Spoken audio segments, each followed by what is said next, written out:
Woke the notch up out of its slumber. I gotta finish off the carport arrangement that I have going on.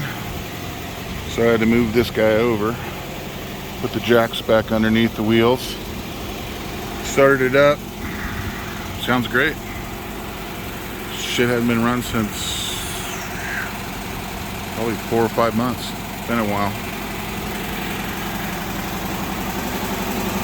Building this in preparation to have the Type 3 Gia come over here so I can work on it.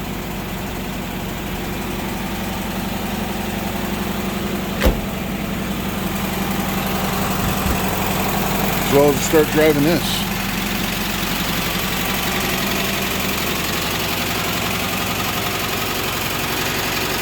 Soon. Bueno. Look at that. Better shut that sucker off real quick. As cars sit, gas eats away at the lines. These are brand new. We're brand new. The Chippies don't have even any drive time on them really. These lines, they've been sitting on this car for probably better part of 3-4 years since I did the motor. But just swapped it out real quick with a even fresher line. Yes, they still need clamps to be totally secure. But yeah, always check those gas lines, man. Part of why I keep coming out here and turn it on and make sure the car's running, even though I don't drive it that much. Big part of it.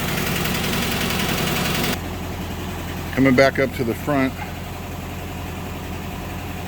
I have a brand new NOS lucked out on a trunk liner. And it seems kind of a shame because I want to put a Eberspacher gas heater in here.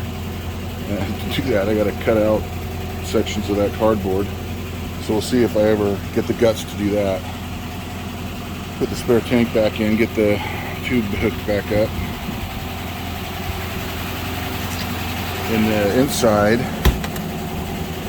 I have some dual fanfare horns and some seat belts that I need to install soon. This is actually for the front plate, the brackets for that. But there's basically the dual 6-volt horns and the seat belts that need to go in here. Put the glove compartment back in, put the Frankfurt radio in, hook up the tack, put the orange needle gauges in.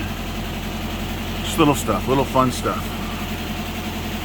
I noticed that panel over there is coming loose, so I need to heat that up and glue it back. But not a lot to do, just a bunch of little stuff. That's definitely on the list to get those horns up and going. Other than that, oh, the incorrect painted center hubcaps. So it's funny because early 64s have a bunch of little weird things with them. Like there's 64s out there that have slotted rims, not the smoothies like that. So I would assume there's a couple pictures out there. I found one that's right on the owner's manual. On the owner's manual, it has the caps that are painted, but technically 64 probably, majority of them did not have the centers of the VW symbol painted.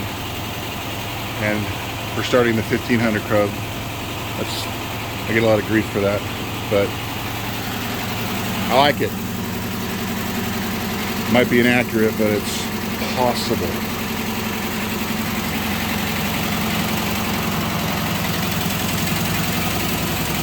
Other than that, got to clean her up. Jack said he would repaint the roof, get it corrected, paint it.